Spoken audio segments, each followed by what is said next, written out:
दोनों अर्घ के समान दिखते हैं गर्भ में।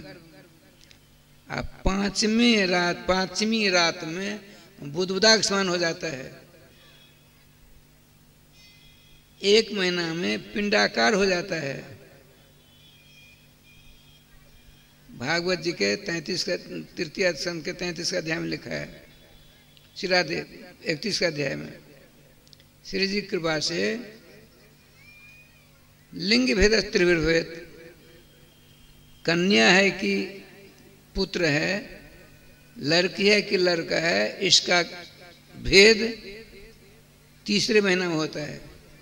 चौथे महीना में हम और आप जब माँ के पेट में थे तो थोड़ी सुकुहाट होने लगी। 5वें महीना में भूख लगने लगी, तो यहाँ कुछ खाने पीने की क्या, माँ जो खाती है, माताएं जो भोजन करती हैं, वो भोज्य पदार्थ का रस उसको प्राप्त होता है, उसी से वह पुष्ट होने लगता है। और 6वें महीना में उसके बाल होने लगते हैं। माताओं को, गर्भवती माताओं को हविष्यान्न का भोजन करना चाहिए। चिरपिरा आदि खट्टा, ज़्यादा मीठा, मिर्ची आदि का सेवन नहीं करना चाहिए।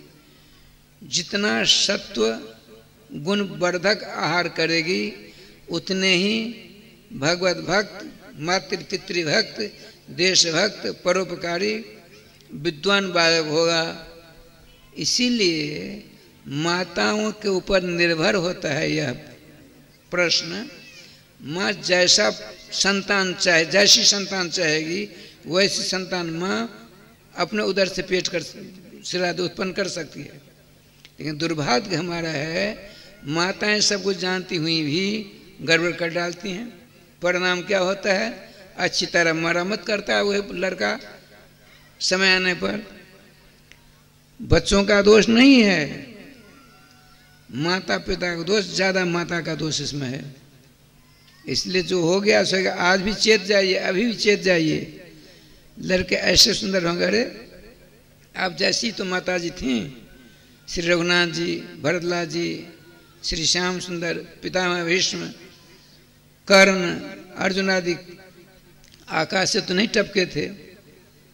आप जैसी माताओं के तो गर्भाकाश से निकले थे, संयमी थी, बड़े नियम पूर्वक आहार करके अपने बच्चों को जन्म दिया उन्होंने, और नाम आज तक हो रहा है।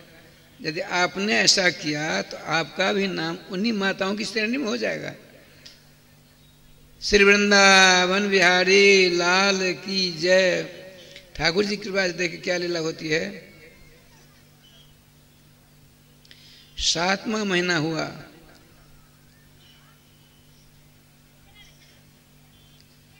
तो हम अपनी माँ के पेट में गर्भ में ही चक्कर काटने लगे, थोड़ा सा इधर उधर करने लगे। 8वां महीना बीता। 9वें महीना में राजस्थान जी बड़ा कष्ट का अनुभव होने लगा। इतना कष्ट गर्भावस्था में गर्भस्थ बालक को होता है, गर्भस्थ संतान को होती है, पीड़ा होती है, मत पूछो। इतने में तकलीफ की पराकाष्ठा पर पहुंचा कि त्रिभुवन ललाम भगवान श्याम सुंदर वहां पहुंच गए गर्भावस्था में।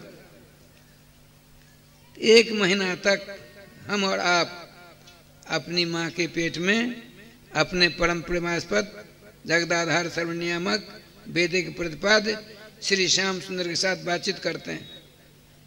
उनके देखते ही अनेक जन्म जन्मांतरों की स्मरण शक्ति जागृत हो गई। 10 मंत्रों के द्वारा अपने श्याम सुंदर जो समक्ष विद्यमान हैं स्तुति करते हैं और कहते हैं कि भगवान हम और आप दोनों यहीं रहें, ऐसा सुख शांति कहीं नहीं मिलेगी।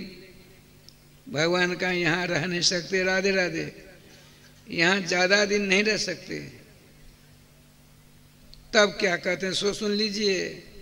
तब हमने आपने जो अपनी अपनी माँ के पेट में थे 9वें महीना में अपने भगवान श्याम सुंदर के चरण पकड़कर प्रतिज्ञा की, वचन दिया, उनको विश्वास दिलाया। क्या दिलाया? हे श्री श्याम सुंदर, अब की बार हमें आप निकालें तो आपके मधुरमय मंगलमय नाम को अपने गले का हार बनाकर सदा सदा के लिए आपके नाम का जाप करूंगा, पुनः मातृगर्भ जन्य जेल में नहीं आऊंगा। भगवान का कितनी बार तुमने प्रतिज्ञा की, सारी प्रतिज्ञा छोड़ी। कहा नहीं प्रभु, मैं आपको विश्वास दिलाता हूँ, सुन लीजिए। आप किनको विश्वास दिला रहे हैं? भगवान को। अब की बार हमको निकाल दें, आपके मंगल में नाम लेता लेता मैं आपको प्राप्त हो जाऊंगा सदा सदा के लिए। भगवान को दया आ गई, अंत में प्रसूत का नाम की हवा को आदेश दिया, अच्छा ठीक है जो कहता है तो इसे निकालो। प्रसूत का नाम की हवा ने गर्भ से बाहर कर दिया। अब तक तो नीलमणि पुराण पुरुषोत्तम श्याम सुंदर का दर्शन कर रहा था मैं, आप सबको सब कर रहे थे। तुरंत आए, कहाँ मायापति से बातचीत हो रही थी, हमने प्रार्थना की निकाली, भगवान एक माया से कहा निकालो, और दूसरी माया की गोदी में आ गया। संसार में माया होता है, श्री जी कृपा से क्या लीला हुई सो देखिए। अब यहाँ आते ही वो कहता है कहाँ कहाँ कहाँ, मैं कहाँ आ गया? अभी कुछ देर पहले तो हम अपने परम प्रेमास्पद सर्वेश्वर श्याम सुंदर के साथ थे, कैसे कहाँ कहाँ आ गया मैं? अब माताएं उपचार करने लग जाती हैं। बड़ा लंबा चौड़ा है, थोड़ा बड़ा हुआ तो यह मेरा है, यह दूसरे का है, यह अंतराय आ गया, भेद आ गया, सब कुछ भूल गए हम। बड़े हुए, शादी विवाह के चक्कर में फंसे, 2 पाम के मनुष्य थे, 4 पाम के पशु हो गए, 6 पाम के मकड़ी न जाने कितने हो गए। बीच बीच में भगवान ने साधु संतों के रूप में आकर उपदेश देना शुरू किया, लेकिन तन की भी नहीं ग्रहण करते, क्योंकि दुर्दिन जो है वो ना है। प्रतिज्ञा भूल गए। हमने विश्वास दिया था भगवान को, हम जा रहे हैं और आपके नाम को लेकर के आपको प्राप्त हो जाऊंगा, सब जय गोपाल हो गए। देखिए भगवान को विश्वास दिया हम और आपने। आप लोगों के मुख से हमने कई बार सुन रखा है, आया था हरि भजन को और क्या कहते हैं, औटन लगे कपास। भजन करने के लिए तो आए। हिंदू संस्कृति स्वप्नावस्था में भी यह नहीं सिखाती है ये सब कुछ छोड़ छाड़ कर जंगल चले जाओ। जहाँ हो, जिस स्थिति में हो, जिस परिस्थिति में हो, जिस पद और पोस्ट पर हो, जिस जाति बिरादरी में हो, वहीं रह करके अपने सर्वेश्वर श्याम सुंदर के मंगल नाम से संबंध जोड़ लो, चकाचक हो जाओगे। नहीं तो बर्बाद होना है ही, इसमें दो राय नहीं। श्री जी कृपा से भगवान श्याम सुंदर को आपने विश्वास दिया, हमको निकालो, निकाल दिया। और क्या करने के लिए विश्वास दिया और क्या कर रहे हैं, इसमें छोटा सा दृष्टांत देता हूँ। मध्य प्रदेश में एक विदिशा जिला है, विदिशा नरेश थे जिनका नाम था राजा भोज, बहुत चर्चित है बात। राजा भोज की पत्नी का नाम था तिलोत्तमा, और श्रीमान मैथिल कुलभूषण पंडित राजराजेश्वर कालिदास जी उनके यहाँ राज पंडित थे। और बिना कालिदास की सलाह से कुछ नहीं क्या करते थे। बहुत समय बीत गया। सुनिए, हमने आपने भगवान को विश्वास दिया, उसका परिणाम क्या होना चाहिए उसके ऊपर सुना रहा हूँ। ठाकुर जी की कृपा से लीला ये हुई, एक दिन श्रीमान कालिदास जी कहीं गए हुए थे। राजा भोज के दिमाग में सन की आई। उसने सबसे अपने राज्य में सबसे बड़ा जो तैल चित्रकार था, पेंटर था, उसको बुलाया और अपनी पति की एक फोटो दी। कहा देख, इस फोटो को दे दे कि सर्वोत्तम चित्र हो गया तो मैं तुमको मुँह मांगा विदाई दूंगा। ऐसा चित्र कोई बनाने वाला है ही नहीं संसार में, साक्षात विश्वकर्मा का अवतार है। कहीं से चक्कर काटते काटते न जाने कहाँ से आगे कालिदास जी। उन्होंने कहा राजन बहुत बड़ी भीड़ इकट्ठी हो गई, सारी बात बता ही राजा साहब ने।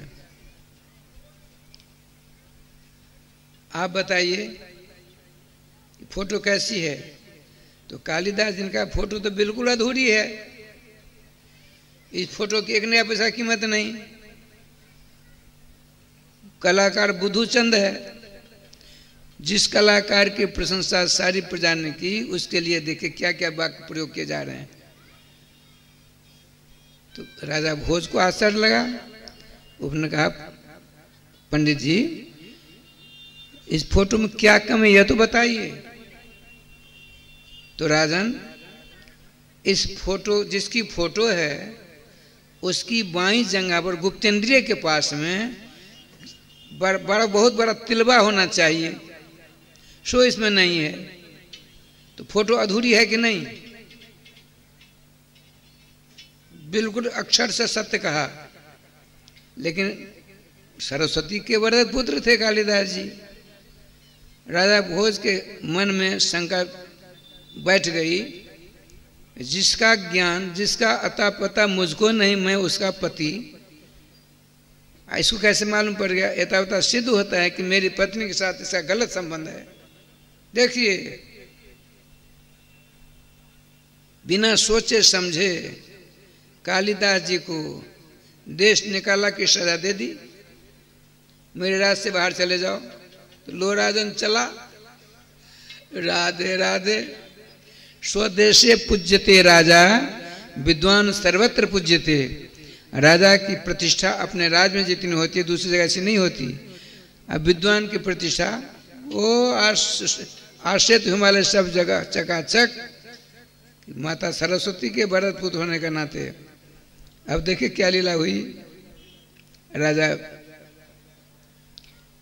चैन की नींद ली, चलो कंटक कटा, दुष्ट, बड़ी दुष्टता की मेरी पत्नी के साथ, बिल्कुल नितांत असत्य बोल, इनको राजस्थान भावना जम गई है। कालिदास तो मस्ती में चले काशी की ओर। उन्होंने एक युवती महिला का रूप बना डाला, लांगा फरिया चूड़ी फूड़ी पहन करके हूँ बहू बन गए कालिदास जी, महिला का रूप बनाकर पहुंच गए। वहाँ एक पंडित मणिकर्ण का घाट पर शास्त्र गायत्री का एक पांव पर खड़े होकर जाप करते, उसके बाद माता गंगा जी को नमस्कार कर चलते। महिला के वेश में कालिदास जी वहीं बैठे रहे। जब पंडित जी का अनुष्ठान पूरा हुआ, माता जी गंगा जी को नमस्कार कर वहाँ चले। उस वयोवृद्ध पंडित के पीछे पीछे वो कालिदास जा रहे हैं। महिला, अब तो महिला को वो महिला जा रही है। ब्राह्मण देवता अपने घर अंदर गए, केवाड़ बंद करने लगती हैं। इतने में महिला को देखा, कहा बेटी तू कौन है? इतना ही पूछा। उनके चरणों पर मस्तक रखा, कहा मैं अनाथ हूं, मैं, आपने मुझे बेटी कहा है, मैं आपको धर्म का पिता मानती हूँ। आओ।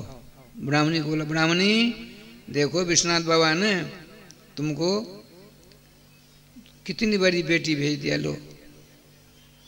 बड़े आनंद साथ दृष्टांत दे रहा हूँ, दृष्टांत समझने के लिए। ठाकुर जी का विधान देखिए, बरसों रह रहे हैं तीनों के तीनों, कथा वार्ता सुन रही है।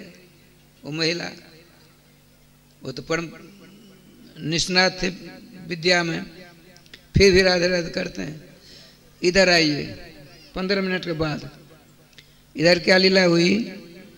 तो राजा भोज वहाँ से चले एक दिन अपने 5 सिपाहियों के साथ जंगल में शिकार खेलने के लिए।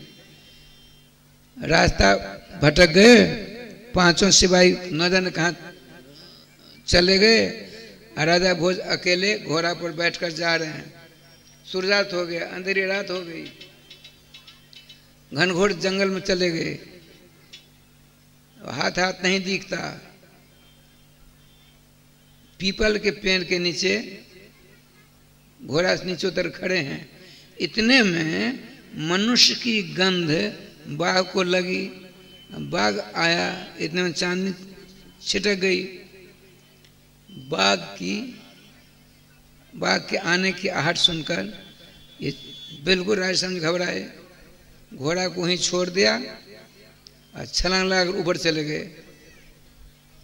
उस पीपल के पेड़ की एक डाली पर पहले से बैठा था एक बंदर। राजा भोज पीछे पहुंचे हैं। बंदर राज ने कहा कि मानव चिंता मत करो, मैं पहले से हूँ, यह मेरा घर है, और तुम अभी आए हो, मेरे अतिथि हुए, मेरे अभ्यागत हुए।